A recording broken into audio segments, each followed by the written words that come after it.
ನನ್ನ ಟೀಮ್ ಅನ್ನೋದು ಯಾವತ್ತೂ ಇರಲೇ ಇಲ್ಲ. ಸೊ ಆ ಥರ ಹೌದು, ಅದೇ ಸೋಲೋ ಮಾಡ್ಬಿಟ್ಟಿತ್ತು ನನ್ನ.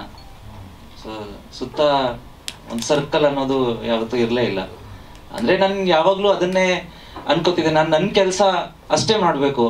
I should not concentrate on anything else. ನನಗೆ ಬಿಕಾಸ್ ಒಂದು ಸರ್ಕಲಿಂದ ಇನ್ನೊಂದಷ್ಟು ಜನಕ್ಕೆ ಪರಿಚಯ ಆಗ್ತೀನಿ, ಬಟ್ ಆ ಪರಿಚಯಕ್ಕೆ ಇನ್ನೊಂದು ಕಾರಣ ಇರುತ್ತೆ ಆ ಸರ್ಕಲ್ಲು. ನಾನಿಲ್ಲಿ ನನ್ನ ಇಂಡಿವಿಜುವಾಲಿಟಿ ಕ್ರಿಯೇಟ್ ಮಾಡೋಕ್ಕೆ ಬಂದಿರೋದು. ಆ್ಯಂಡ್ ನನಗೆ ಅದು ಎಷ್ಟು ನಾನು ನನ್ನ ಮೇಲೆ ಕಾನ್ಸಂಟ್ರೇಟ್ ಮಾಡಿ ಕೆಲಸ ಮಾಡ್ತೀನೋ ಅಷ್ಟೇ ಒಳ್ಳೇದು. ಎಂಡ್ ಆಫ್ ದ ಡೇ ಇದು ಒಂದು ಕಾಂಪಿಟೇಟಿವ್ ಫೀಲ್ಡೇ. ನಾವು ಎಷ್ಟೇ ಜೊತೆಲಿದ್ದೀವಿ ಅಂತ ಹೇಳಿದ್ರು ಮನ್ಸಲ್ಲಿ ಆ ಕಾಂಪಿಟೇಷನ್ ಇದ್ದೇ ಇರುತ್ತೆ. ಸೊ ಫೇಕ್ನೆಸ್ನ ಹೊರಗಡೆ ಇಟ್ಕೊಂಡು ಮನ್ಸಲ್ಲಿ ಒಂದು ಇಟ್ಕೊಳ್ಳೋಕ್ಕಿಂತ ಎನಿವೇಸ್ ಗೊತ್ತಿದೆ it's a competition, concentrate on our self, work good ಅಷ್ಟೇ. ಅವ್ರು ಹೇಳ್ಬೇಕು. ಎಲ್ಲರಿಗೂ ನಮಸ್ಕಾರ. ರೆಸ್ಪಾನ್ಸ್ ತುಂಬ ಚೆನ್ನಾಗಿ ಬರ್ತಾ ಇದೆ, ಖುಷಿ ಆಗ್ತಾಯಿದೆ. 2 ದಿನದ ರಿವ್ಯೂ ತುಂಬ ಚೆನ್ನಾಗಿದೆ. ಜನರ ರೆಸ್ಪಾನ್ಸ್ ತುಂಬ ಚೆನ್ನಾಗಿ ಕೊಡ್ತಿದ್ದಾರೆ. ಎಲ್ಲ ಯಾರ್ಯಾರು ಹೋಗಿದ್ದಾರೆ ಎಲ್ಲರ ರೆಸ್ಪಾನ್ಸ್ ತುಂಬ ಚೆನ್ನಾಗಿದೆ. ಕಿರಣ್ ರಾಜ್ ಸರ್ ಆ್ಯಕ್ಟಿಂಗ್ ಆಗಲಿ, ಗುರುತೇಜ್ ಸರ್ ಡೈರೆಕ್ಷನ್ ಆಗಲಿ ತುಂಬ ಮೆಚ್ಚಿದ್ದಾರೆ ಎಲ್ಲರೂ. ನನಗೂ ತುಂಬ ಫೋನ್ ಬರ್ತಾಯಿದೆ, ತುಂಬ ಚೆನ್ನಾಗಿ ಮಾಡಿದ್ದೀರಾ ಅಂಥೇಳಿ. ಇನ್ನು ಇವತ್ತು ನಾಳೆಯಲ್ಲಿ ಪಿಕಪ್ ಆಗಬೇಕು.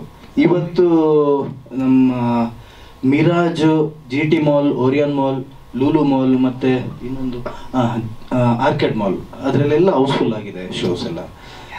ಇನ್ನು ಬೇರೆ ಡಿಸ್ಟ್ರಿಕ್ಟಲ್ಲೂ ಚೆನ್ನಾಗಿ ಓಡ್ತಾ ಇದೆ ಶೋಸ್. ಇವರು ಡಿಸ್ಟ್ರಿಕ್ಟ್ ಹೆಸರೆಲ್ಲ ಹೇಳಿದ್ದಾರೆ. ಇನ್ನೂ ಹೋಪ್ ಫಾರ್ ದ ಬೆಸ್ಟ್, ಇನ್ನೂ ಚೆನ್ನಾಗಾಗತ್ತೆ ಅಂತೇಳಿ ನಂಬಿಕೆ ಇದೆ. ಸಕ್ಸಸ್ ಮೀಟ್ಗೆ ಗುರು ಸರ್ ಹೇಳಿದಾಗೆ 25th ಪ್ಲ್ಯಾನ್ ಮಾಡಿ ಬರ್ತೀವಿ. ಈಗ ಎಲ್ಲೆಲ್ಲಿ ಕಿರಣ್ ರಾಜ್ ಫ್ಯಾನ್ಸ್ ಎಲ್ಲ ಸಪೋರ್ಟ್ ಮಾಡ್ತಿದ್ದಾರೆ, ಎಲ್ಲ ಕಡೆ ಹೋಗಿ ಮೀಟ್ ಆಗಿ ಬರೋಣ ಅಂತ ಇದ್ದೀವಿ.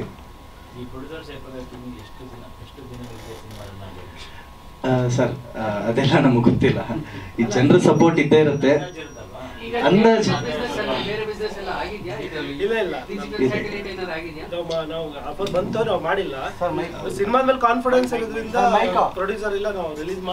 ರಿಲೀಸ್ ಮಾಡಿ ಹೋಗೋಣ ಅಂತ ಇದೀವಿ. ಸಿನಿಮಾದ ಮೇಲೆ ಕಾನ್ಫಿಡೆನ್ಸ್ ಇದೆ. ಸೇಫ್ ಅಂದ್ರೆ ಇನ್ನು ಜನರು ಯಾವ ರೀತಿಯಲ್ಲಿ ರೆಸ್ಪಾನ್ಸ್ ಕೊಡ್ತಾರೆ, ಯಾವ ರೀತಿ ಬರ್ತಾರೆ, ಚೆನ್ನಾಗಾಗತ್ತೆ ಅಂತೇಳಿ ಖಂಡಿತ ನಂಬಿಕೆ ಇದೆ. ಸೇಫ್ ಖಂಡಿತ ಆಗತ್ತೆ ಈ ಸಿನಿಮಾದಲ್ಲಿ, ನಂಬಿಕೆ ಇದೆ. ಇನ್ನು ನೆಕ್ಸ್ಟ್ ವೀಕಲ್ಲಿ ಬಾಂಬೆ, ಡೆಲ್ಲಿ ಎಲ್ಲ ರಿಲೀಸ್ ಮಾಡ್ತಾ ಇದೀವಿ ಸಿನಿಮಾನ. ಅಲ್ಲೆಲ್ಲ ಕೇಳ್ತಿದ್ದಾರೆ ಎಲ್ಲರೂ, ತುಂಬ ಜನ ಫೋನ್ ಮಾಡಿ ರಿಲೀಸ್ ಮಾಡಲಿಕ್ಕೆಲ್ಲ ಮಾತಾಡಿದ್ದಾರೆ. ಖಂಡಿತ ಖಂಡಿತ ಖಂಡಿತ ಹೋಗೋಣ ಅಂತ ಇದ್ದೀವಿ. ಇಲ್ಲಿ ಕನ್ನಡನೇ ಅಲ್ಲಿ ಕನ್ನಡದ ಸಂಘ ಅವರೆಲ್ಲ ಇದ್ದಾರಲ್ಲ, ನಮ್ದು ರಿಯಾಕ್ಷನ್ ರಿಪೋರ್ಟ್ ಎಲ್ಲ ನೋಡಿ ಇಲ್ಲೂ ರಿಲೀಸ್ ಮಾಡಿ ಅಂತ ಅವ್ರು ಫೋನ್ ಮಾಡ್ತಾ ಇದ್ದಾರೆ. ಕನ್ನಡದಲ್ಲೇ ಮಾಡೋಣ ಅಂತ. ಕನ್ನಡದಲ್ಲೇ ಒಂದು ಮಾಡಿಲ್ಲ, ಅದು ಟೀಸರ್ ಒಂದು ಮಾಡಿದ್ವಿ. ಪಿಕ್ಚರ್ ಮಾಡಿಲ್ಲ. ಕನ್ನಡನೇ ಬಿಡ್ತೀವಿ, ಎಲ್ಲ ಕಡೆ ಕನ್ನಡನೇ ತುಂಬ ಕನ್ನಡಿಗರು, ದಿಲ್ಲಿ ಕನ್ನಡಿಗರು ಇರ್ಬೋದು, ನಮ್ಮ ಮುಂಬೈ ಅವರೆಲ್ಲ ಹೌದು. ಸಿನಿಮಾಕ್ಕೆ ಅರ್ಥ ಆಗುತ್ತೆ ಸರ್, ಸಿನಿಮಾ ಲ್ಯಾಂಗ್ವೇಜ್. ನಾವು ಅದನ್ನ ನಾವು ಸ್ವಲ್ಪ ಅಭ್ಯಾಸ ಮಾಡಿಸೋಣ, ಕನ್ನಡನೇ ಬಿಟ್ಟು. ಪ್ರಮೋಷನ್ ಗಿಮಿಕ್ ಅಂತ ವಿಚಾರ ಬಂದಾಗ ತಂಡ ಅದನ್ನ ಹೆಂಗೆ ತಗೊಳ್ತು ಅಂತ. ಯಾಕಂದ್ರೆ ಸಿನಿಮಾ ತರಿಸುವಂಥದ್ದು ಒಂದು ಗೊತ್ತು, ಆಕ್ಸಿಡೆಂಟ್ ಎಲ್ಲ ಇದು ಪ್ಲಾನ್ಡ್ ಅಂತ ವಿಚಾರ. ಸರ್, ಈಗ ನಮಗೆ ನಮ್ಮ ಬಾಯಿ ಮೇಲೆ ಕಂಟ್ರೋಲ್ ಇರುತ್ತೆ, ಎಲ್ಲರ ಬಾಯಿ ಮೇಲೂ ನಮ್ಮ ಕಂಟ್ರೋಲ್ ಇರಲ್ಲ. ಆ್ಯಂಡ್ ಎಲ್ಲರಿಗೂ ನೋಡೋ ಪರ್ಸ್ಪೆಕ್ಟಿವ್ 2 ಇದ್ದೇ ಇರುತ್ತೆ. ನಮ್ಗೆ ಯಾವ ಪರ್ಸ್ಪೆಕ್ಟಿವ್ ಬೇಕು ಅದ್ರ ಮೇಲೆ ಕಾನ್ಸಂಟ್ರೇಟ್ ಮಾಡಬೇಕು. ಗಿಮಿಕ್ ಅಂತ ನನ್ನ ಪ್ರಕಾರ ಇದನ್ನ ಸಿನಿಮಾ ಗಿಮಿಕ್ ಅಂತ ಅನ್ನಕ್ಕಾಗಲ್ಲ. ಆಬ್ವಿಯಸ್ಲಿ ಈಗ ನಾವೆಲ್ಲ ಪ್ರೆಸ್ ಮೀಟಲ್ಲೂ ಹೇಳಿದ್ದೀವಿ, ಎಲ್ಲ ಮೀಡಿಯಾದವ್ರು ಮಾತ್ರ ನಮ್ಗೆ ಸಪೋರ್ಟ್ ಇರೋದು. ಆ್ಯಂಡ್ ಆಬ್ವಿಯಸ್ಲಿ ಒಂದು ಕಮರ್ಷಿಯಲ್ ಒಂದು ರಿಲೇಷನ್ಶಿಪ್ಪು ಇರುತ್ತೆ, ಒಂದು ಪರ್ಸನಲ್ ರಿಲೇಷನ್ಶಿಪ್ಪು ಇರುತ್ತೆ. ಸೊ ಸಿನಿಮಾ ಪ್ರಮೋಷನ್ಗೆ ಅಂತ ಕಮರ್ಷಿಯಲ್ ರಿಲೇಷನ್ಶಿಪ್ ಇದ್ದಾಗ ನಾವು ಈ ಥರ ಮಾಡೋ ಅಗತ್ಯ ಏನಿದೆ? ಇಫ್ ಇನ್ ಕೇಸ್ ಕಮರ್ಷಿಯಲ್ ಇದರಲ್ಲೇ ನಮಗೆ ರೀಚ್ ಆಗ್ತಿಲ್ಲ ಅಂದರೆ ಇದರಲ್ಲಿ ರೀಚ್ ಆಗುತ್ತೆ ಅಂತ ಏನು ಪಾಸಿಬಿಲಿಟೀಸ್ ಇದೆ? ಓಕೆ, ಈ ಥರ ಗಿಮಿಕ್ ಮಾಡಿದ್ರೆ ಅದರಿಂದ 100 ಟಿಕೆಟ್ ಕನ್ವರ್ಟ್ ಆಗುತ್ತೆ ಅಂತ ಅಂದರೆ ಅದ್ರಲ್ಲೊಂದು ಅರ್ಥ ಇದೆ. ಈ ಥರ ಗಿಮಿಕಿಂದ ಜನ ಥಿಯೇಟರ್ಗಂತೂ ಬರಲ್ಲ, ನ್ಯೂಸ್ ನೋಡ್ಬೋದು, ಸಿನಿಮಾ ನೋಡಲ್ಲ. ಸೊ ನನ್ನ ಪ್ರಕಾರ ಈ ಥರ ಗಿಮಿಕ್ ಮಾಡೋ ಅಗತ್ಯ ಇಲ್ಲ. ಓಕೆ, ಗಿಮಿಕ್ ಮಾಡೋದಾಗಿದ್ರೆ ಈ ಸ್ಟಿಕ್ಕರ್ನ ಇಲ್ಲಿ ಅಂಟಿಸ್ಕೊತಿದ್ದೆ, ಅಲ್ಲಿ ನಡ್ಕೊಂಡು ಬರ್ಬೇಕಾದ್ರೆ ಹಿಂಗೆ ಕುಣ್ಕೊಂಡು ಬರ್ತಿದ್ದೆ. I get paid for my acting. ನನಗೆ ಹೊರಗಡೆ ಆ್ಯಕ್ಟ್ ಮಾಡೋದೇನು ಕಷ್ಟ ಅಲ್ಲ. So I can do that. ಆಮೇಲೆ ನನ್ನ ಪ್ರಕಾರ ಯಾರು ಇದನ್ನ ಗಿಮಿಕಾಗಿ ಬಳಸ್ಕೊಳ್ಳಲ್ಲ. ಸ್ಟಾರ್ಟಿಂಗ್ ಸುಧೀಂದ್ರ ಸರ್ ಫೋನ್ ಮಾಡಿದಾಗ 2 ಸರಿ ಇವ್ರಿಗೆ ಫೋನ್ ಮಾಡಿದ್ದಾರೆ. ನಾನು ಆಗಲೂ ಹೇಳಿದ್ದೀನಿ, ಯಾವುದೇ ಕಾರಣಕ್ಕೂ ನಮ್ಮ ತಂದೆ ತಾಯಿಗೆ ವಿಷಯ ಗೊತ್ತಾಗಬಾರ್ದು. ನಾಡಿದ್ದೇನೆ ರಿಲೀಸ್ ಇದೆ, 2 ವರ್ಷ ಕಷ್ಟಪಟ್ಟಿದ್ದೀನಿ ಆ ಒಂದು ದಿನಕ್ಕೋಸ್ಕರ. ಆ ದಿನ ನನಗೆ ಅಲ್ಲಿ ಕೂರಕ್ಕಾಗದಿರೋದಕ್ಕೆ ನನಗೆ ಎಷ್ಟು ಬೇಜಾರಾಗಿದೆ ನನಗೆ ಗೊತ್ತಿದೆ.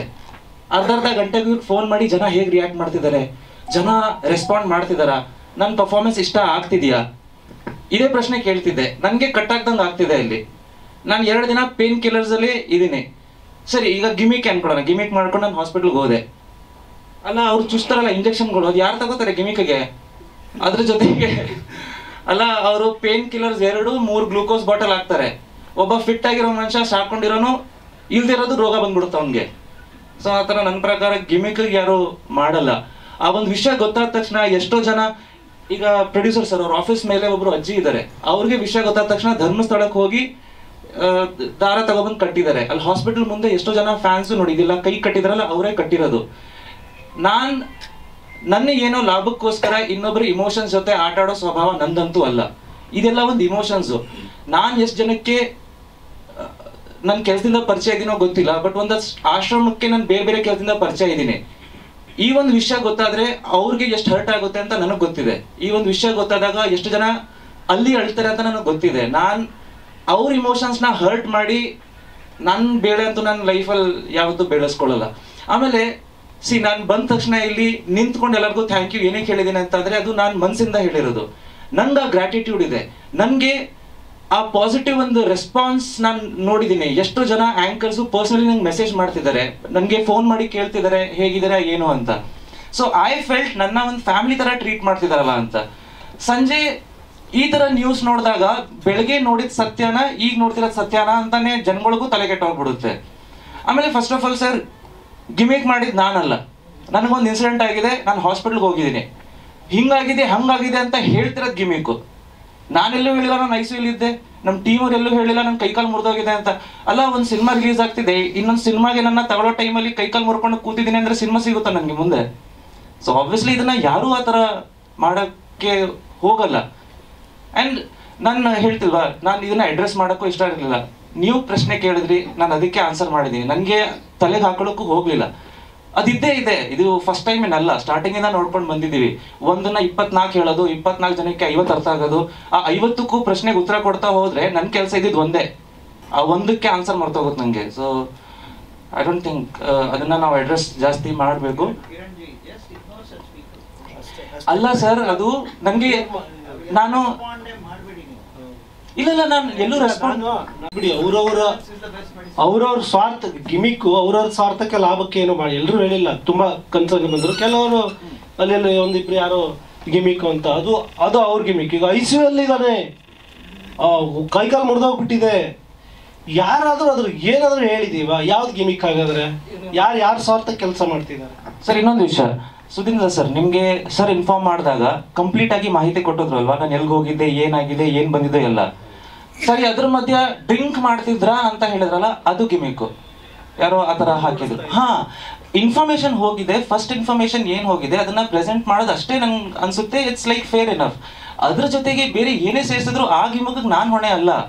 ನನ್ನ ಇನ್ಫಾರ್ಮೇಶನ್ ಏನಿದೆ ನಾವು ಅದನ್ನ ತಲುಪಿಸಿದೀವಿ, ಅದನ್ನ ಯಾವ ರೀತಿ ತೋರಿಸ್ತಾರೆ ಅದ್ರ ಮೇಲೆ ನನ್ನ ಕಂಟ್ರೋಲ್ ಹೇಗಿದೆ. ನಾನು ಹೇಳಿಲ್ವಾ, ಸಿನಿಮಾಗೆ ನಾವು ಕಮರ್ಷಿಯಲ್ ಮಾಡಿರ್ಬೋದು, ಬೇರೆ ಯಾವುದಕ್ಕೂ ನಮ್ದು ಆಗಿರಲ್ಲ. ಸೊ ನಾವು ಸಿನಿಮಾಗೆ ನಮ್ಮ ಕೈಲಿ ಒಂದು ಕಂಟ್ರೋಲ್ ಇರ್ಬೋದು, ಏನು ವಿಚಾರ ಹೋಗ್ತಿದೆ ಅಂತ. ಬೇರೆ ಏನೇ ಆದ್ರೂ ಅದಕ್ಕೆ ನಾನು ಮಾಡೋದೇ ಆಗಿದ್ರೆ 4 ವಾರ ಮುಂಚೆ ಮಾಡಿ 4 ದಿನ ಬೆಡ್ಡಲ್ಲೇ ಕೂತ್ಕೊಂಡು ಅಳ್ತಾ ಇರ್ತಿದ್ದೆ. ಆಮೇಲೆ ಆ ಫಸ್ಟ್ ವಿಡಿಯೋ ಏನು ಬಿಟ್ನಲ್ಲ, ಗಿಮಿಕ್ ಆಗಿದ್ರೆ, ಸಿನಿಮಾ ಗಿಮಿಕ್ ಆಗಿದ್ರೆ, ಅಯ್ಯೋ ನನ್ನ ಕೈಕಾಲು ಮುರಿದೋಗಿದೆ, ನೀವೇ ನಂಗೆ ಸಪೋರ್ಟು, ದಯವಿಟ್ಟು ಸಿನಿಮಾಗೆ ಬನ್ನಿ, ನಿಮ್ಗೆ ಬಿಟ್ಟು ನಾನು ಆ ಥರ ಏನಾದರೂ ವಿಡಿಯೋ ಮಾಡಿ ಹಾಕ್ತಿದ್ದೆ. ಫಸ್ಟ್ ವಿಡಿಯೋ ಯಾಕೆ, ನಂಗೆ ಏನೂ ಆಗಿಲ್ಲ, ದಯವಿಟ್ಟು ಯಾರೂ ಪ್ಯಾನಿಕ್ ಆಗಬೇಡಿ. ನಂಗೆ ಲಿಟ್ರಲಿ ಆ ಟೈಮಲ್ಲಿ ನಾನು ಹೇಳಿದ್ನಲ್ಲ, ಒಂದಷ್ಟು ಆಶ್ರಮ, ಆಮೇಲೆ ನನ್ನ ತುಂಬ ಇಷ್ಟಪಡೋರು ನಮ್ಮ ತಂದೆ ತಾಯಿ, ಇವ್ರಿಗೆ ಯಾವ ರೀತಿ ರೀಚ್ ಆಗ್ತಿದೆ, ಇವ್ರು ಪ್ಯಾನಿಕ್ ಆಗ್ತಾರ ಅಂತ ಒಂದೇ ವಿಷಯ ನಂಗೆ ತಲೆಯಲ್ಲಿ ಇದ್ದಿದ್ದು. ಸೊ ಅವ್ರಿಗೆ ವಿಷಯ ಗೊತ್ತಾಗಬಾರ್ದು ಅಂತಾನೆ ನಾನು ರಾತ್ರಿ ಎಲ್ಲ ಇದ್ದಿದ್ದು. 12 ಎಷ್ಟು ಗಂಟೆಗೆ ಬೆಳಿಗ್ಗೆ ನೀವು ಬಂದು ವಿಡಿಯೋ ತೊಗೊಂಡಿದ್ದು? ನನಗೆ ಒಂದು 10 o'clock ಎಚ್ಚರ ಆಗಿದೆ, 12 ಗಂಟೆಗೆ ಇಮಿಡಿಯೇಟ್ಲಿ ವಿಡಿಯೋ ಮಾಡಿ ಹಾಕಿದ್ದಾರೆ. ನಾವು ರಾತ್ರಿ ಎಲ್ಲ ಬೆಳಿಗ್ಗೆ ಎಲ್ಲ ನೆಕ್ಸ್ಟ್ ಡೇನೂ ಎಳಿಬೋದಿತ್ತಲ್ಲ.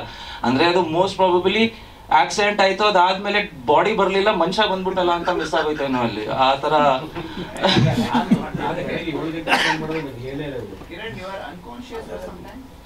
ಅಂದ್ರೆ ಸರ್ ಅದು ಲ್ಯಾಪ್ಟಾಪ್ ಇತ್ತು, ನಾವು ಪ್ರೆಸ್ಗೆ ಎಲ್ಲ ವಿಡಿಯೋ ಆಗಿತ್ತಲ್ಲ, ನಾನು ಅದ್ರ ಸ್ವಲ್ಪ ಇದು ನೋಡ್ತಿದ್ದೆ, ಅವ್ರು ಸಡನ್ಲಿ ಬ್ರೇಕ್ ಆಗಿತ್ತು, ಅದು ಇಲ್ಲಿ ಡಯಾಫ್ರಾಮ್ ಹೊಡೆದಿದೆ. ಸೊ ನಿಮಗೆ ಆಕ್ಸಿಜನ್ ಇಂಟೇಕ್ ತುಂಬಾ ಕಡಿಮೆ ಆಗೋಗುತ್ತೆ, ನಿಮಗೆ ಬ್ರೀದಿಂಗ್ ಶಾರ್ಟ್ ಆಗೋಗುತ್ತೆ. ಆ ಶಾರ್ಟ್ ಬ್ರೀದಿಂಗ್ ಇಂದ ಸಡನ್ಲಿ ಬ್ಲ್ಯಾಕ್ಔಟ್ ಆಗುತ್ತೆ ಒಂದು 5-4 ಸೆಕೆಂಡ್ಸ್. ಸೊ ಆ ಬ್ಲ್ಯಾಕ್ಔಟ್ ಆಗಿದ್ದಕ್ಕೆ ಆಕ್ಚುಲಿ ಗಿರೀಶ್ ಅವ್ರಿಗೆ ತುಂಬಾ ಸಿನಿಮಾ ಹೀರೋ ಕರ್ಕೊಂಡು ಗುದ್ಬಿಟ್ನಲ್ಲ ಅಂತ ಅವ್ರಿಗೆ ಒಂದು ಅದನ್ನ ನಾಳೆ ರಿಲೀಸ್ ಅವ್ರು ತುಂಬಾ ಪ್ಯಾನಿಕ್ ಆಗೋದ್ರು. ಸೊ ಜೊತೆಗೆ ಇವರು ಇದ್ರು, ಇವ್ರು ಆಮೇಲೆ ಇಮಿಡಿಯೇಟ್ಲಿ ಕರ್ಕೊಂಡು ಹೋದ್ರು. ಗಾಡಿ ಫುಲ್ ಡ್ಯಾಮೇಜ್ ಆಗಿತ್ತು, ಅದನ್ನ ಇವ್ರು ಗ್ಯಾರೇಜಿಗೆಲ್ಲ ಕಳಿಸ್ಕೊಟ್ರು. ನಾನು ಇವ್ರಿಗೆ ಅದೇ ಹೇಳ್ತಿದ್ದೆ, ದಯವಿಟ್ಟು ನಮ್ಮ ತಂದೆ ತಾಯಿಗಂತೂ ವಿಷಯ ಗೊತ್ತಾಗಬಾರ್ದು. ಬಿಕಾಸ್ ಒಂದು ಹ್ಯಾಪಿ ಎನ್ವೈರ್ಮೆಂಟ್ ಇದೆ, ನಾಳೆ ಸಿನಿಮಾ ರಿಲೀಸ್ ಆಗ್ತಿದೆ, 2 ವರ್ಷ ಅದಕ್ಕೋಸ್ಕರ ಕಷ್ಟಪಟ್ಟಿದ್ದೀನಿ, ಇವತ್ತು ಈ ತರ ಆಗಿದೆ ಅಂತ ಗೊತ್ತಾದಾಗ ಆಬ್ವಿಯಸ್ಲಿ ಅವ್ರಿಗೆ ದುಃಖ ಆಗುತ್ತೆ. ನನಗೆ ಇಲ್ಲಿ ನಂದು ಏನೋ ಒಂದು ಚಿಕ್ಕ ಸ್ವಾರ್ಥ ಆಗ್ಬೋದು ಅಂತ ಅಲ್ಲಿ ಸಾವಿರಾರು ಜನಕ್ಕೆ ಕಣ್ಣೀರು ಹಾಕ್ಸಕ್ ನನ್ಗಂತೂ ಇಷ್ಟ ಇಲ್ಲ. I never do these kind of stunts. ನನಗೆ ಮಾರ್ಕೆಟಿಂಗೇ ಮಾಡಬೇಕು ಅಂದ್ರೆ ಬೇರೆ ಬೇರೆ ರೀತಿ ಇದೆ. ಇದು ಈ ತರ ಅಂತೂ I don't think any artist will do. Seriously ಇದನ್ನ ಯಾರು ಮಾಡಲ್ಲ. ಅದೊಂದು ಕತೆ ಹೇಳ್ತಾರಲ್ಲ, ಹುಲಿ ಬಂದ ಇವತ್ತು ಈ ತರ ನಾಟಕ ಆಡ್ತಿದ್ರೆ ನಾಳೆ ಆದಾಗ್ಲೂ ಯಾರು ಬರಲ್ಲ. ಸೊ ಅದಕ್ಕೆ I don't believe in all this. ಹಾ ಇಲ್ಲ, ನಾನು ಅದೇ ಹೇಳಲ್ಲ ಸರ್, ನನ್ನ ಬಾಯಿ ಮೇಲೆ ನಂಗೆ ಕಂಟ್ರೋಲ್ ಇದೆ, ಎಲ್ಲರ ಬಾಯಿ ಮೇಲೆ ನಂಗೆ ಕಂಟ್ರೋಲ್ ಇಲ್ಲ, ಅದ್ರ ಅಗತ್ಯನೂ ನಂಗಿಲ್ಲ. ಸೊ ಅವ್ರ ಪರ್ಸ್ಪೆಕ್ಟಿವ್ ಅದು. ನಾನು ಅದೇ ಹೇಳ್ತಿರೋದು, ಫಸ್ಟ್ ಇನ್ಫಾರ್ಮೇಶನ್ ಸುಧೀಂದ್ರ ಸರಿಂದ ಏನು ಹೋಗಿದೆ ನೀಟಾಗಿ ಮೆನ್ಷನ್ ಆಗಿದೆ. ಅದು ಸೆನ್ಸ್ ಅವ್ರಿಗೆ ಇರ್ಬೇಕಲ್ಲ, ಅವ್ರದ್ದು ಯಾವ್ದೋ ಒಂದು ಕ್ಷಣದ್ದು ಇದಕ್ಕೋಸ್ಕರ ಹಾಕ್ಬಿಟ್ರೆ ಎಷ್ಟು ಇಡೀ ಜೀವನ ಅದಕ್ಕೆ ಅವರು ಒಂದು ಆ ಸಿನಿಮಾಗೆ, ಆ ಪ್ರಿಪ್ರೇಷನ್ಗೆ, ಒಂದು ವ್ಯಕ್ತಿತ್ವನ ಕಾಪಾಡ್ಕೊಳ್ಳೋಕ್ಕೆ, ಒಂದು ದೇಹನ ಕಾಪಾಡ್ಕೊಳ್ಳೋಕ್ಕೆ ಎಷ್ಟೆಲ್ಲ ಶ್ರಮ ಇರುತ್ತೆ. ಮಾರ್ಕೆಟಿಗೆ ಎಷ್ಟು ತೊಂದರೆ ಆಗುತ್ತೆ. ಆಮೇಲೆ ಇವನು ಹಿಂಗೇನಾ ಕುಡ್ಕೊಂಡು ಹೊಡೆದ್ನಾ, ಆ ಸಿನಿಮಾ ನಾಳೆ ರಿಲೀಸ್ ಇದೆ, ಯಾವುದೋ ಯೋಚನೆ ಮಾಡದೆ ಯಾವ ಥರದ ಮನಸ್ಥಿತಿ ಅವ್ರು ಇದ್ದಾರೆ ಅನ್ನೋದು ತುಂಬ ಭಯ ಆಗೋದು, ಏನಾಗೋದು ಆ ಥರ ಕನ್ಫ್ಯೂಸ್ ಆಗೋಯ್ತು ನನಗೆ. ಒಂದು ಸಣ್ಣ ಯೋಚನೆ ಮಾಡಬೇಕಿತ್ತು. ಒಬ್ಬ ಹೀರೋ ಅವನ ಸಿನಿಮಾ ನಾಳೆ ರಿಲೀಸ್ ಆಗುತ್ತೆ, ಕುಡ್ಕೊಂಡು ಹೋಗಿ ಹೊಡೆದ್ನಾ ಅಂದ್ಬಿಟ್ರೆ ಒಂದು ಏನು ಮೈಂಡಿಗೆ ಏನು ಬರುತ್ತೆ ನೋಡೋನಿಗೆ, ಇವನು ಅದೇ ಸಾಲಲ್ಲೇ ಇರೋನೇನೋ ಅಂತ ಹಂಗೆ ಬರಲ್ವಾ. ಸೊ ಆಮೇಲೆ ಇಷ್ಟು ದಿನ ಇವ್ರದ್ದು ಸೀರಿಯಲಿಂದ ಬಂದ ಇಮೇಜ್, ಒಂದು ಫ್ಯಾಮಿಲಿ ಎಲ್ಲ ಅವ್ರಿಗೆ ಕನೆಕ್ಟ್ ಆಗಿದ್ದು ಆಡಿಯನ್ಸ್ ಇದಾರಲ್ಲ, ಸಡನ್ ಅಂತ ಅವ್ರ ಮೈಂಡಿಗೆ ಬಂದ್ಬಿಡುತ್ತೆ. 2 ದಿನ ಅವ್ರ ಸಿನಿಮಾಗೆ ಬರ್ದಿದ್ರೆ ಸಾಕು ಸರ್, ನಮ್ಮ ಸಿನಿಮಾ ಆಚೆ ಹೋಗ್ಬಿಡುತ್ತೆ. ಎಷ್ಟು ಡೇಂಜರ್ ಇದೆ ಅಂತ ಅದನ್ನೆಲ್ಲ ಒಂಚೂರು ಯೋಚನೆ ಮಾಡ್ಬೇಕು ಆ ಥರ ಹೇಳುವಾಗ. ಅದೇ ಹೇಳಿರೋ ಸರ್, ಎಲ್ಲರದು ಅವ್ರ ಓನ್ ಪರ್ಸ್ಪೆಕ್ಟಿವ್ ಇದೆ, ಅದನ್ನ ನಾವು ಕರೆಕ್ಟ್ ಮಾಡೋಕ್ಕೂ ಆಗಲ್ಲ. ನನಗೆ ಗೊತ್ತಿರೋ ಹಾಗೆ ನನ್ನ ಪರ್ಸ್ನಲಿ ನನ್ಗೆ ಯಾರ್ಯಾರು ಪರಿಚಯ ಇದೆ, they will know the fact. ನನಗೆ ಏನೇ ಹೆಚ್ಚು ಕಡಿಮೆ ಆದರೆ ಅವ್ರಿಗೆ ಎಫೆಕ್ಟ್ ಆಗುತ್ತೆ, ಅವ್ರಿಗೆ ನನ್ನ ಬಗ್ಗೆ ಗೊತ್ತಿದ್ರೆ ಸಾಕು. ಇನ್ನು ಅದನ್ನ ಆಪರ್ಚುನಿಟಿ ಮಾಡ್ಕೊಳ್ಳೋದಾದ್ರೆ ನಾನು ಅದನ್ನ ಏನು ಮಾಡ್ಕೊಳ್ಳೋಕ್ಕಾಗಲ್ಲ. ಆ್ಯಂಡ್ ಹಿಂದೆ ಕೂತ್ಕೊಂಡು ಸೀಟ್ ಹೊಡೆದಿರೋದು, ನಾನು MMA 30 ಎಲ್ಲ ಮಾಡಿ ಅಂಥದ್ದು ಎಷ್ಟು ಏಟ್ ತಿಂದಿದ್ದೀನಿ. ಆಬ್ವಿಯಸ್ಲಿ 1-2 ಪೇನ್ ಕಿಲ್ಲರ್ಗೆ ಸರಿ ಆಗುತ್ತೆ. ನಾನು 12 ಗಂಟೆಗೆ ವಿಡಿಯೋ ಮಾಡಿ ಹಾಕಿದ್ದೀನಿ. ಒಂದು ದಿನ ಫುಲ್ ಅದನ್ನ ಕ್ಯಾರಿ ಮಾಡ್ಬೋದಿತ್ತು. ನೆಕ್ಸ್ಟ್ ಡೇ ಹಾಸ್ಪಿಟ್ಲಿಗೆ ಹಾಕಿದ್ರು ಫುಲ್ ಟೆಕ್ ಪೇ ಮಾಡಿದ್ರು ರೂಮ್ಗೆ, ರಾತ್ರಿ ತನಕ ಮಲ್ಕೋಬೋದಿತ್ತು ನಾನು ಬೇಕಿದ್ರೆ ಅಲ್ಲಿ.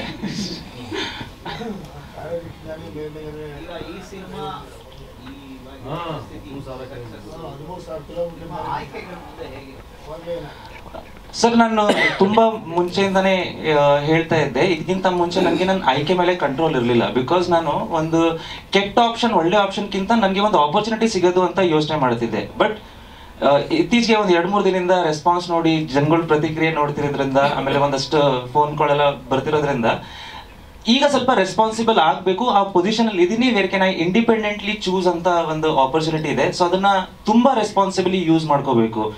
ಒಂದಷ್ಟು 2 ಥಿಯೇಟರ್ ನೆನ್ನೆ ವಿಸಿಟ್ ಮಾಡಿದೆ. ಮುಗಿದ ತಕ್ಷಣ ಜನಗಳ ರಿಯಾಕ್ಷನ್ ಏನು ಆರ್ಗ್ಯಾನಿಕ್ಲಿ ಮತ್ತೆ ಆ ಜೆನ್ವಿನ್ ರಿಯಾಕ್ಷನ್ ಏನು ಸಿಕ್ಕಿದೆ, ಅದು ತುಂಬಾ ಪ್ರೀಶಿಯಸ್. ಅದು ನಾವು ಅದನ್ನ ಏನೇ ಮಾಡಿದ್ರು ಮ್ಯಾನಿಪುಲೇಟ್ ಮಾಡೋಕ್ಕಾಗಲ್ಲ. ಜನಗಳು ನಿಜವಾಗ್ಲೂ ಅವ್ರಿಗೆ ಏನು ಅನ್ಸುತ್ತೆ ಅದನ್ನೇ ಅವರು ವ್ಯಕ್ತಪಡಿಸ್ತಾರೆ. ಆ ಖುಷಿ ಏನಿದೆಯಲ್ಲ ಅದೇ ಗೆಲುವಿಗೆ ಕಾರಣ ಆಗುತ್ತೆ ನಾಳೆ. ಸೊ ನಾನು ಮುಂಚೆನೇ ಹೇಳಿದ್ದೀನಿ, I will only make films for entertainment. ಜನಕ್ಕೆ ಥಿಯೇಟರ್ಗೆ ಬಂದರೆ ಅದು ಎಂಟರ್ಟೈನ್ ಆಗಬೇಕು. ಅವನಿಗೆ ಜೀವನದಲ್ಲಿ ಸಾವಿರಾರು ಮೆಸೇಜ್ ಕೊಡೋರು ಇದ್ದಾರೆ ಅಕ್ಕಪಕ್ಕ. ಬೆಳಗ್ಗೆ ಎದ್ರೆ ಹೆಂಡತಿಯಿಂದ ಹಿಡಿದು ಆಫೀಸ್ ಎಲ್ಲರೂ ಮೆಸೇಜ್ ಕೊಡೋರೆ ಅವ್ನಿಗೆ, ಹಿಂಗೆ ಮಾಡು ಹಂಗೆ ಮಾಡು ಅಂತ. ಸೊ ಐ ಥಾಟ್ ಆ ಒಂದು ಮೆಸೇಜ್ ಅವ್ರಿಗೆ ಏನು ಬರ್ಡನ್ ಆಗಿರುತ್ತಲ್ಲ ಅದರಿಂದ ಹೊರಗಡೆ ಬಂದು ಥಿಯೇಟ್ರಲ್ಲಿ ಅವರು 2-2.5 hours ಕೂತ್ಕೊಂಡ್ರೆ ಮೈಂಡ್ ಫ್ರೀ ಆಗಬೇಕು, ರಿಲ್ಯಾಕ್ಸ್ ಆಗಬೇಕು, ಎಂಜಾಯ್ ಮಾಡಬೇಕು. ಏನೋ ಒಂದು ಕಡೆ ಅವ್ರ ವ್ಯಕ್ತಿತ್ವದಲ್ಲಿ 1% ಚೇಂಜ್ ತಂದ್ರು that is more than enough. ನಾನು ಕಂಪ್ಲೀಟ್ಲಿ ಸಮಾಜ ಬದಲಾಯಿಸ್ಬಿಡ್ತೀನಿ ಅನ್ನೋ ನನಗೆ ಅದೆಲ್ಲ ಇಲ್ಲ. So I will make entertaining films. Message ಅವ್ರ ಪರ್ಸ್ಪೆಕ್ಟಿವ್ ಅದು, ಅದನ್ನ ಅವರು ಯಾವ ಥರ ರಿಸೀವ್ ಮಾಡ್ತಾರೆ. ಆಬ್ವಿಯಸ್ಲಿ ಒಂದು ಸಿನಿಮಾದಲ್ಲಿ ವಿಲನ್ ಸಾಯೋದ್ರಲ್ಲೂ ಒಂದು ಪರ್ಸ್ಪೆಕ್ಟಿವ್ ಇದೆ, ನಾವು ಯಾವ ರೀತಿನ ಅದನ್ನ ಅರ್ಥ ಮಾಡ್ಕೊಟ್ಟಿದ್ದೀನಿ ಅದ್ರ ಮೇಲೆ. So I will do such kind of films and I will do responsibly. ಇನ್ನೊಂದಷ್ಟು ಟೆಕ್ನಾಲಜಿ ಆ್ಯಡ್ ಆನ್ ಮಾಡೋದು ಏನಿದೆ like I try to do that. ಹಾ, ಇನ್ನೊಂದಿದೆ 2. ಹೌದು. ನಾವಿಬ್ಬರ ಜೊತೆಲೆ ಒಂದು 15 ಸ್ಕ್ರಿಪ್ಟ್ ಕೇಳಿದ್ವಿ.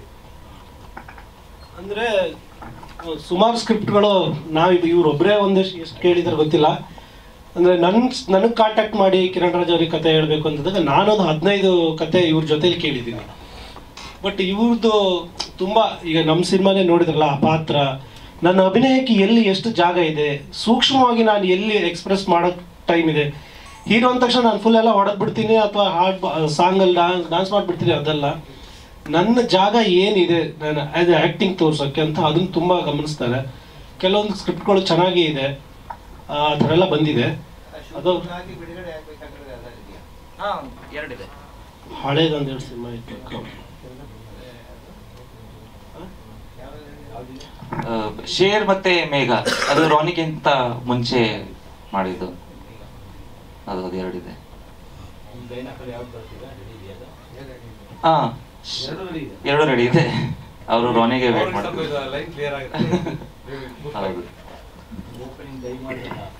ಹೌದು ಹೌದು ಹೌದು. ಅಂದ್ರೆ ಸರ್, ಮಾರ್ಕೆಟಿಂಗ್ ಅಂದ್ರೆ ನಾವು ಬರೀ ವಿಷಯನ ಹೊರಗಡೆ ಹಾಕೋದಲ್ಲ, ಆ ವಿಷಯದ ಮೇಲೆ ಜನಗಳಿಗೆ ಎಷ್ಟು ಆಸಕ್ತಿ ಇರುತ್ತೆ ಅನ್ನೋದು ತುಂಬಾ ಇಂಪಾರ್ಟೆಂಟ್ ಆಗುತ್ತೆ. ಸೊ ಈಗ ನಾವು ಆಬ್ವಿಯಸ್ಲಿ ಕಾಂಟೆಂಟ್ ಪುಷ್ ಮಾಡ್ತಾನೆ ಇರ್ತೀವಿ, ಜನಗಳಿಗೆ ರೀಚ್ ಆಗಲ್ಲ ಅಂತ ಹೇಳ್ತಾ ಇರ್ತೀವಿ. ಅಂತ ಟೈಮಲ್ಲಿ ಅಟೆನ್ಷನ್ ಗ್ರಾಬಿಂಗ್ ತುಂಬಾ ಇಂಪಾರ್ಟೆಂಟ್ ಆಗುತ್ತೆ. ಸೊ ಅದಕ್ಕೆ ಆ ಥರ ಏನಾದ್ರು ಮಾಡಬೇಕು ಅಂದ್ರೆ ಏನಾದರೂ ಹೊಸದು ಮಾಡಬೇಕು. ಸೊ ನಾನು ಸ್ಟಾರ್ಟಿಂಗಿಂದ ನೋಡಿ, ನಾನು ಇದು ಅಚೀವ್ ಮಾಡಿದೆ, ಅದು ಅಚೀವ್ ಮಾಡಿದೆ, ಹಿಂಗೆ ಮಾಡಿದೆ, ನನ್ಗೆ ಆ ಥರ ನ್ಯೂಸ್ ಬರಲಿ ಅಂತ ಇಷ್ಟ ಇದೆ. ಕಾಲು ಮುರ್ಕೊಂಡು ಹಾಸ್ಪಿಟಲ್ ಬಿದ್ದವನೇ, ನನ್ಗೆ ಆ ಥರ ನ್ಯೂಸ್ ಬರಲಿ ಅಂತ ನನಗೂ ಇಷ್ಟ ಇಲ್ಲ. I want to make my profile look very good, very creative, inspiration ಆಗಿ ಕಾಣಬೇಕದು. ಸೊ ನಾನು ಅದಕ್ಕೆ ಆ ರೀತಿ ಒಂದು ಕೆಲಸ ಹುಡುಕ್ತಾ ಇರ್ತೀನಿ. ಅದರಿಂದ ಇನ್ನೊಂದಷ್ಟು ಜನ ಲೈಫ್ ಎಕ್ಸ್ಪೀರಿಯನ್ಸ್ ಎಷ್ಟು ಇಂಪಾರ್ಟೆಂಟ್ ಆಗುತ್ತೆ, ಲೈಫ್ ಅನ್ನೋದು ಎಷ್ಟು ಇಂಪಾರ್ಟೆಂಟ್ ಆಗುತ್ತೆ ಅಂತ ನನಗೆ ತಿಳಿಸ್ಬೇಕು ಅಂತ ತುಂಬಾ ಇದೆ. Apart from what ever I do, ನನ್ನ ಕೆಲಸ, ನನ್ನ ಪ್ರೊಫೆಷನ್ ಏನಿದೆ, ಅದು ಬಿಟ್ಟು ಜೀವನ ಅನ್ನೋದು ಎಷ್ಟು ಇಂಪಾರ್ಟೆಂಟು, ಅದು ಎಷ್ಟು ಸುಂದರವಾಗಿದೆ, ಅದನ್ನ ನಾವು ಎಕ್ಸ್ಪೀರಿಯನ್ಸ್ ಮಾಡಬೇಕು. ಅಪ್ಸ್ ಅಂಡ್ ಡೌನ್ಸ್ ಪ್ರತಿಯೊಬ್ಬರ ಲೈಫಲ್ಲಿ ಇದ್ದೇ ಇರುತ್ತೆ. ಬಟ್ ಎಷ್ಟೇ ಅಪ್ಸ್ ಅಂಡ್ ಡೌನ್ಸ್ ಇದ್ರೂ ಒಂದು ಬ್ರೈಟ್ ಟುಮಾರೋ ಇದ್ದೇ ಇದೆ. ಅದಕ್ಕೆ ನಾವು ಪ್ರೆಸೆಂಟ್ ಅಲ್ಲಿ ಎಷ್ಟು ಕೆಲಸ ಮಾಡ್ತೀವಿ ಅನ್ನೋದು ಇಂಪಾರ್ಟೆಂಟ್ ಆಗುತ್ತೆ. That is what I want to tell people. ಹೌದು ಹೌದು ಸರ್, ತೋರಿಸ್ತಾ ಇದ್ದೀನಿ. ಅಂದ್ರೆ ಫಸ್ಟ್ ಸರ್ ಬ್ಯಾಂಗ್ಳೂರಲ್ಲಿ ಒಂದು 14-15 ಇದೆ.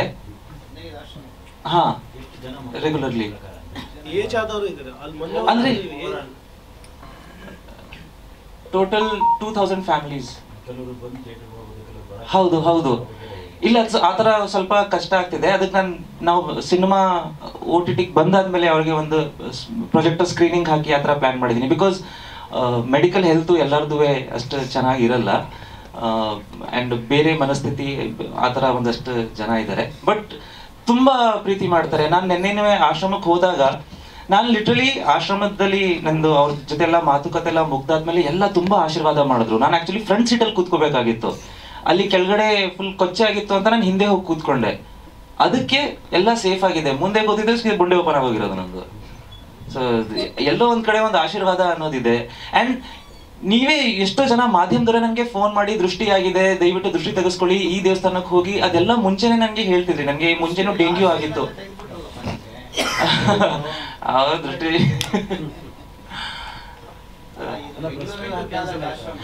ಹೌದು, ನನಗೆ 4 ವಾರದಿಂದ ಅಂದ್ರೆ ಫುಲ್ಲು ಜ್ವರ ಇದೆ, ಡೆಂಗ್ಯೂ ಆಗಿದೆ. ನಾನು ಆದ್ರೂ ಇಂಟರ್ವ್ಯೂ ಕೊಡ್ತಾ ಇದ್ದೀನಿ. ನಾನು ನನ್ನ ಕೆಲಸಕ್ಕೆ ಯಾವತ್ತೂ ಮೋಸ ಮಾಡೋನೇ ಅಲ್ಲ. ನನಗೆ ನನ್ನ ಕೆಲಸ, that is the only thing which is keeping me here. ನನಗೆ ಅದು ಬಿಟ್ಟು ಇನ್ ಯಾವ ಗೊತ್ತಿರೋ ಹಾಗೆ ಯಾವ ಸಪೋರ್ಟ್ ಇಲ್ಲ, ಯಾವ ಬೇರೆ ಬ್ಯಾಕಪ್ ಇಲ್ಲ. ನನಗೆ ನನ್ನ ಕೆಲಸ ಮಾತ್ರ ಒಂದು ಶಕ್ತಿ, ನನ್ನ ಕೆಲಸನೇ ನಂಬಿಕೆ. ಸೊ ನಾನು ಅದಕ್ಕಂತೂ ಯಾವತ್ತೂ ಮೋಸ ಮಾಡಕ್ ಹೋಗಲ್ಲ. 32 ಟೋಟಲ್. ಹೌದು. ಬೆಲ್ಗಾಂ, ದಾವಣಗೆರೆ, ಮೈಸೂರು, ಆಮೇಲೆ ಚಿತ್ರದುರ್ಗ, ಚಿಕ್ಕಬಳ್ಳಾಪುರ. ಸೊ ಆ ಥರ ಒಂದಷ್ಟು ಕಡೆ ಇದೆ. ಅಂದರೆ ಒಂದು ಇಂಡಿಪೆಂಡೆಂಟ್ ಆಗಿ ಅವರು ಕೆಲವು ಸಲ ನಮಗೆ ಫೋನ್ ಮಾಡಿ ಏನಾದರೂ ಹೇಳಿದಾಗ ಅದನ್ನು ಮಾಡ್ತೀವಿ. ಇಲ್ಲೇ ಬ್ಯಾಂಗ್ಳೂರಲ್ಲಿ ಟ್ರಾನ್ಸ್ಜೆಂಡರ್ಸ್ ಇದ್ದಾರೆ, ಓಲ್ಡ್ ಏಜ್ ಹೋಮ್ ಇದೆ, ನಿಮಗೆ ಆರ್ಫನೇಜ್ ಇದೆ, ಕೆಲವೊಂದಷ್ಟು ಹಾಸ್ಟೆಲ್ಸ್ ಇದೆ. ಸೊ ಅಲ್ಲಿ ತುಂಬ ಇದೆ ಸರ್. ಅದು ಎಕ್ಸಾಕ್ಟ್ಲಿ ಲೆಕ್ಕ ಇಲ್ಲ. ಅಂದರೆ ಅವ್ರಿಗೆ ಆ ಟೈಮ್ಗೆ ಏನು ಬೇಕಾಗಿರುತ್ತೋ ಸೊ ನಾವು ಅದನ್ನು ಪ್ರೊವೈಡ್ ಮಾಡ್ತಾನೆ ಇರ್ತೀವಿ. ಫುಡ್ ಅನ್ನೋದು ನಿಮಗೆ ಪ್ರತಿ ವಾರ ಎಲ್ಲ ಆಶ್ರಮಕ್ಕೂ ಊಟ ಹೋಗೇ ಹೋಗುತ್ತೆ. ಹಾ ಹೌದು.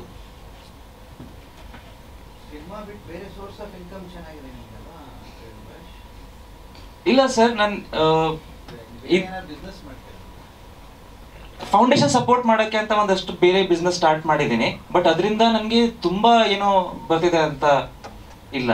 ಸೊ ಆಶ್ರಮಕ್ಕೆ ಆಗೋಷ್ಟು ಒಂದು ಸರ್ಕಲ್ ಕ್ರಿಯೇಟ್ ಮಾಡಿದ್ದೀನಿ. ನಾಳೆ ನಾನು ಇದ್ರೂ ಇಲ್ಲದೆ ಹೋದ್ರು ಒಂದು ಸರ್ಕಲ್ ಅದು ನಡೀತಾನೆ ಇರಬೇಕು ಅಂತ ಅಷ್ಟು ರೆಡಿ ಮಾಡಿಟ್ಟಿದ್ದೀನಿ. The more we give the more we get.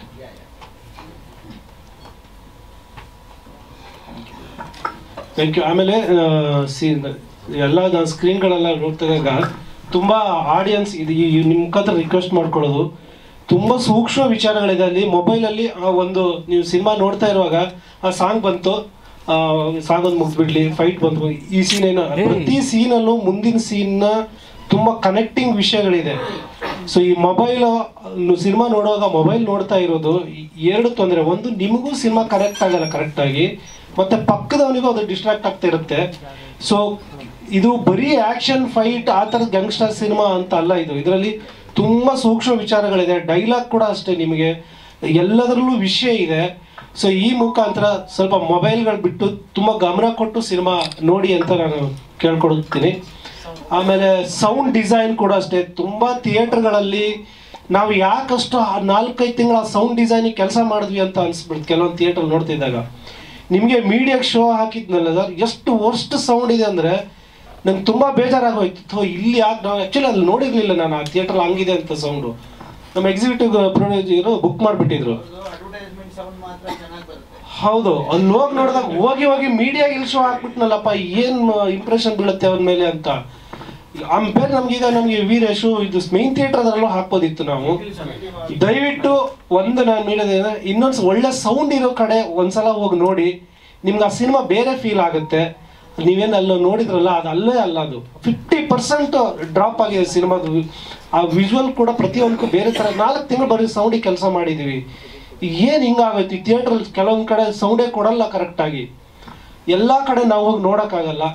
ಈ ಮುಖಾಂತರ ಅದು ಒಂದು ವಿಷಯ. ಯಾಕಂದರೆ ನಾನು ಮೊಬೈಲ್ನ ನೋಡ್ತಾ ಸಿನಿಮಾ ನೋಡ್ಬೇಕು ತುಂಬ ಕೆಲವೊಂದು, ಯಾಕಂದರೆ ನನಗೆ ಮೇಯ್ನ್ ಮೀಡಿಯಾ ಪತ್ರಿಕೆಲೆಲ್ಲ ಕರೆಕ್ಟಾಗಿ ರಿವ್ಯೂ ಬರೆದಿದ್ದಾರೆ, ತುಂಬ ಚೆನ್ನಾಗಿ ಬರೆದಿದ್ದಾರೆ. ಈ ಕೆಲವೊಂದು ಯೂಟ್ಯೂಬರ್ಸ್ ರಿವ್ಯೂ ಮಾಡಿದ್ದಾರೆ. ಅವ್ರ ತಲೆಯಲ್ಲಿ ಏನು ಇಟ್ಕೊಂಡು ಹೋಗಿರ್ತಾರೋ ಅಥವಾ ಕಣ್ಣು ಎಲ್ಲಿರುತ್ತೋ ಗೊತ್ತಿಲ್ಲ. ನನಗೆ ತುಂಬ ಬೇಜಾರಾಗುತ್ತೆ. ಕೆಲವೊಂದು ಯೂಟ್ಯೂಬರ್ಸ್ ಅವ್ರು ಮಾತಾಡೋ ರೀತಿ, ಬಳಸೋ ಪದ, ಏನು ಆ ಅವ್ರಿಗೆ ಕಥೆ ಅಂದರೆ ಏನು ಗೊತ್ತು, ಎಲ್ಲ ಚಿಕ್ಕ ಹುಡುಗರು. ಅವ್ರಿಗೆ ಸ್ಕ್ರೀನ್ ಪ್ಲೇ ಬಗ್ಗೆ ನಾಲೆಜ್ ಇದೆಯಾ? ಅವನಾರು ಹೇಳ್ತಾನೆ ಅವ್ರಿಗೆ ಅವರಿಬ್ಬರನ್ನು ಲವ್ ಮಾಡಿಸ್ಬಿಡ್ಬೇಕಿತ್ತು. ಅವ್ರ ಮನೆ ಒಳಗಡೆ 2 ಕ್ಯಾರೆಕ್ಟರ್ ಇರ್ತಲ್ಲ, ಹೀರೋ ಹೀರೋಯಿನ್ನು. ಏನು ಹೇಳೋಣ ಅವರಿಗೆ? ಪಾತ್ರಗಳಂದ್ರೆ ಏನು? ಒಂದು ಡೈಲಾಗಿಂದ ಒಂದು ಕ್ಯಾರೆಕ್ಟರ್ ಬಿದ್ದು ಹೋಗುತ್ತೆ. 6 ತಿಂಗಳು ಎಷ್ಟು ಜನ ಕೂತ್ಕೊಂಡು ಟೇಬಲಲ್ಲಿ ಎಷ್ಟು ಅದರ ಆ್ಯಂಗಲಲ್ಲಿ ಯೋಚನೆ ಮಾಡಿ ಬರೆದಿರ್ತೀವಿ. ಅವರಿಬ್ಬರನ್ನ ಲವ್ ಮಾಡಿಸ್ಬಿಟ್ಟಿದ್ರೆ ಚೆನ್ನಾಗಿರೋದು ಅಂತ. ಅವಳು ಯಾರು? ಅವಳು ಅವಳು ಟರ್ಮ್ಸ್ ಆ್ಯಂಡ್ ಕಂಡೀಷನ್ ಹೇಳ್ತಾಳೆ. ಫಸ್ಟ್ ಕಂಡೀಷನ್ ಹೇಳ್ತಾಳೆ, ಆಮೇಲೆ ಟರ್ಮ್ಸ್ ಆ್ಯಂಡ್ ಕಂಡೀಷನ್ ಹೇಳ್ತಾಳೆ. ಅವಳು ಅವನಿಗೆ ಲವರ್ ಅಲ್ಲ, ಅವಳು ಹೆಂಡತಿ ಅಲ್ಲ, ಅವಳು ಫ್ರೆಂಡ್ ಅಲ್ಲ. 6 ತಿಂಗಳು ನಾನು ಈ ಮನೇಲಿ ಇರ್ತೀನಿ ಅಂತ ಹೇಳಿದಾಳೆ. ಹೇಳೋ ಕಂಡೀಷನ್ ಹೇಳ್ತಾಳೆ. ಸೊ ಅಲ್ಲಿ ಲವ್ ಸ್ಟೋರಿ ಏನೇನೋ ಹಂಗಾದ್ರೆ ಬಂದು ಕೂತ್ಕೊಂಡ್ಬಿಡ್ಬೇಕು ಇವರೇ ಸ್ಕ್ರಿಪ್ಟ್ಗೆ. ಎಷ್ಟು ಸೀನ್ JK ಬಾರಿ ಅಂತ ಸೀನಿಯರ್ಗಳೆಲ್ಲ ಅನಲೈಸ್ ಮಾಡಿ ಸ್ಕ್ರಿಪ್ಟ್. ಅದು ಸುಮ್ಮನೆ ಆಗಿದ್ದಲ್ಲ. ಹಾ ಹೌದು, ಅದು ಹೇಳಿಸಿದ್ದೀನಿ. ಅಲ್ಲ ಸರ್, ಇವ್ರದೆಲ್ಲ ಏನು ಗೊತ್ತಾ, ಮೊಬೈಲಲ್ಲಿ ನೆಕ್ಸ್ಟ್ ವಿಡಿಯೋ ಎಡಿಟ್ ಮಾಡ್ತಾ ಕೂತ್ಕೋತಾರೆ. ಇಲ್ಲೊಂದು ಪಿಕ್ಚರ್ ಹಿಂಗಿರುತ್ತೆ, ಅಲ್ಲಿ ಯಾವುದೋ ಒಂದು ಮೇನ್ ವಿಷಯನೇ ಬಿಟ್ಟೋಗಿರುತ್ತೆ ಅವರಿಗೆ. ನಮ್ಮ ಸಿನಿಮಾದಲ್ಲಿ ಸಾಂಗ್ಸ್ಗಳು ಬರ್ತವೆ. ಪ್ರತಿ ಯಾವುದೋ ಡ್ರೀಮ್ ಸಾಂಗಿಗೆ ಹೋಗೋದೇನೋ ಪ್ರತಿ ಸಾಂಗಲ್ಲೂ ಕತೆ ಹೇಳಿದ್ದೀವಿ. ನೆಕ್ಸ್ಟ್ ಕತೆ ಕನೆಕ್ಷನ್ ಇದೆ. ಅದೆಲ್ಲ ಎಷ್ಟು ಸೂಕ್ಷ್ಮವಾಗಿ ನೋಡಬೇಕು. ಸೊ ಈ ಯೂಟ್ಯೂಬರ್ಸ್ ಒಂದು 2-3 ಜನರಿಗೆ ನಾನು ಅವ್ರು ಬಂದಿದ್ರೆ ಅವನ ಕಡೆ ಪುಣ್ಯಾತ್ಮ ಹೆಂಗೆ ಹೇಳು, ಹೆಂಗೆ ಸ್ಕ್ರಿಪ್ಟ್ ಮಾಡೋದು ಹೇಳು. ಅಟ್ಲೀಸ್ಟ್ ಏನು ಹೇಳ್ತಾನೆ, ಲ್ಯಾಂಡಿಂಗ್ ಅಂದ್ರೆ ಏನು? ಸ್ವಲ್ಪ ಲ್ಯಾಂಡಿಂಗ್ ಸರಿ ಇಲ್ಲ. ಏನು ಲ್ಯಾಂಡಿಂಗು? ಅದನ್ನು ನಾನು ಕೇಳಬೇಕು, ನಂಗೆ ಗೊತ್ತಿಲ್ಲ. ನಾನು ಒಂದು 15 ವರ್ಷದಿಂದ ಸುಮಾರು ದೊಡ್ಡ ಸ್ಕ್ರಿಪ್ಟ್ ರೈಟರ್ ಜೊತೆ ಕೂತ್ಕೊಂಡಿದ್ದೀನಿ, ಡೈರೆಕ್ಟರ್ ಜೊತೆ ಕೆಲಸ ಮಾಡಿದ್ದೀನಿ, ಸುಮಾರು ಸಿನಿಮಾಗಳಿಗೆ ವರ್ಕ್ ಮಾಡಿದ್ದೀನಿ. ಏನೇನೋ ಪಾಯಿಂಟ್ ಹೇಳ್ತಾರೆ, ಅದೆಲ್ಲ ನಾನು ಕೇಳಿಸ್ಕೊಳ್ತು. ನಮಗೆ ಆ ಜ್ಞಾನ ಇಲ್ವಾ? ಇವ್ರ ಹತ್ರ ಕೇಳ್ಕೊಳ್ಬೇಕಾಗಿದೆ. ಅನುಭವಗಳೇ ಒಂದಿಷ್ಟು ಎಷ್ಟು ಸರ್ 2 ವರ್ಷ ಎಷ್ಟು ಬ್ಲಡ್ ಹೋಗಿರುತ್ತೆ ಅವ್ರು ಸಿನಿಮಾ ಮಾಡೋಕ್ಕೆ. ಇವು ಚಿಲ್ಲರೆ ಬುದ್ಧಿ ಇಟ್ಕೊಂಡು ರಿವ್ಯೂ ಮಾಡ್ತಾರಲ್ಲ ಎಷ್ಟು. ಸೊ ಒಂದು ಒಳ್ಳೆ ತುಂಬ ಒಳ್ಳೊಳ್ಳೆ ರಿವ್ಯೂ ಮಾಡೋರು ಇದ್ದಾರೆ ನಮ್ಮಲ್ಲಿ. ನಾವು ಒಂದು ತುಂಬ ಗಮನ ಹೋದಲ್ವಾ, ಈ ಮಿಸ್ಟೇಕ್ ಇದೆ, ನೆಕ್ಸ್ಟ್ ಸರಿ ಮಾಡ್ಕೊಳ್ಬೇಕು, ಅದನ್ನ ನಾವು ರಿಸೀವ್ ಮಾಡ್ಕೊಳ್ತೀವಿ. ಸೊ ಅದಕ್ಕೆ ಸ್ವಲ್ಪ ಕೆಲವೊಂದು ನಾನು ಎಲ್ಲ ಯೂಟ್ಯೂಬರ್ನ ನಾನು ಇದು ಮಾಡ್ತಾ ಇಲ್ಲ, ಕೆಲವೊಂದು 2-3 ನಾನು ನೋಡಿದೆ. ಹೌದು ಸರ್, ಹೌದು ಹೌದು ಹೌದು ಹೌದು ಹೌದು ಬರುತ್ತೆ ಅದು.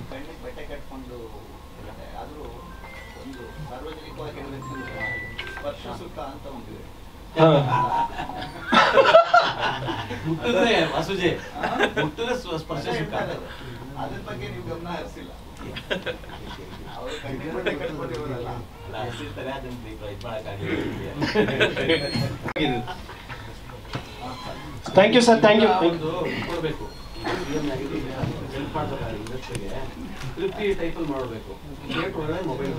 ಹೌದು ಸರ್, ದಯವಿಟ್ಟು ಆ ಮೊಬೈಲ್ದೊಂದು ತುಂಬಾ ಸಿನಿಮಾ ನಮ್ಗೆ ಬೇಜಾರಾಗ್ತಾ ಇರುತ್ತೆ. ನಾನು ಹಿಂಗ್ ನೋಡ್ತಾ ಇರ್ತಾರೆ ಅವ್ನ ಮೊಬೈಲು ಹೋಯ್ತು ಅವನ ತಲೆಯಿಂದ, ಅದು ಕನೆಕ್ಟ್ ಆಗಲ್ಲ, ಅವನಿಗೆ ಬೇರೆನೆ ಅರ್ಥ ಆಗುತ್ತೆ ಸಿನಿಮಾ. ಸುಮಾರು ಪೈರಸಿಗಳು ಆಗ್ತಾ ಇದೆ, ಅದಕ್ಕೊಂದು ಟೀಮ್ ಇಟ್ಬಿಟ್ಟಿದ್ರು, ಡಿಲೀಟ್ ಮಾಡ್ತಾನೆ ಇದ್ದಾರೆ, ಲಿಂಕ್ಗಳು ಹಾಕ್ತಾನೆ ಇದ್ದಾರೆ ಯಾವ್ದಾವ್ದು ಸೈಟ್ಗಳಲ್ಲಿ ಸಿನಿಮಾದ್ದು ಎಲ್ಲ ಡಿಲೀಟ್ ಮಾಡ್ತಾನೆ ಇದ್ದಾರೆ ಲಿಂಕ್ಗಳು. ಹೌದು ಸರ್, ಇವತ್ತೇ ಒಂದು 40 ಪ್ಲಾಟ್ಫಾರ್ಮ್ ಅಲ್ಲಿ ಸಿನಿಮಾದ ಲಿಂಕ್ ಹಾಕಿದ್ದಾರೆ. ಅಲ್ಲ ತೋರಿಸ್ಬಿಡ್ತೀನಿ ನಿಮ್ಗೆ. ಅದಕ್ಕೊಂದು ಟೀಮ್ ಮಾಡಿ, ಆಂಟಿ ಪೈರಸಿ ಟೀಮ್ ಮಾಡಿ ನಾವು ಅವ್ರು ಅದನ್ನ ಕೆಲಸ ಮಾಡ್ತಾನೆ ಇದ್ದಾರೆ. ಎಷ್ಟು ಹಾಕ್ತಾ ಇದಾರೆ, ಅದು ಎಲ್ಲ ಅವ್ರಿಗೆ ಸಿಗ್ತಾ ಇದೆ ಸಿನಿಮಾ ಗೊತ್ತಿಲ್ಲ. ದಯವಿಟ್ಟು ಆ ಥರ ಎಲ್ಲ ಮಾಡಕ್ ಹೋಗ್ಬೇಡಿ. ಆಂಟಿ ಪೈರಸಿ ಅಂತ ನಿಮ್ಗೆ ತೋರಿಸ್ತೀನಿ, ಸುಳ್ಳಲ್ಲ. ಇವತ್ತೇ 40 ಲಿಂಕ್ ಡಿಲೀಟ್ ಮಾಡಿದ್ದಾರೆ.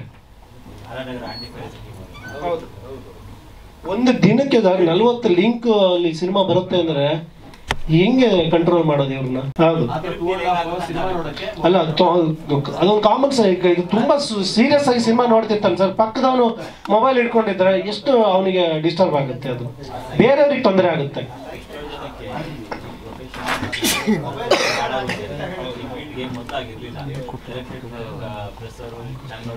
ಏನಾಗಿದೆ ಬೇಸಿಕ್ ಗೊತ್ತಿಲ್ಲ ಸಿನಿಮಾ ಬಗ್ಗೆ, ಬಹಳಷ್ಟು ಜನ ಸೇರ್ಕೊಂಡ್ಬಿಟ್ಟಿದ್ದಾರೆ.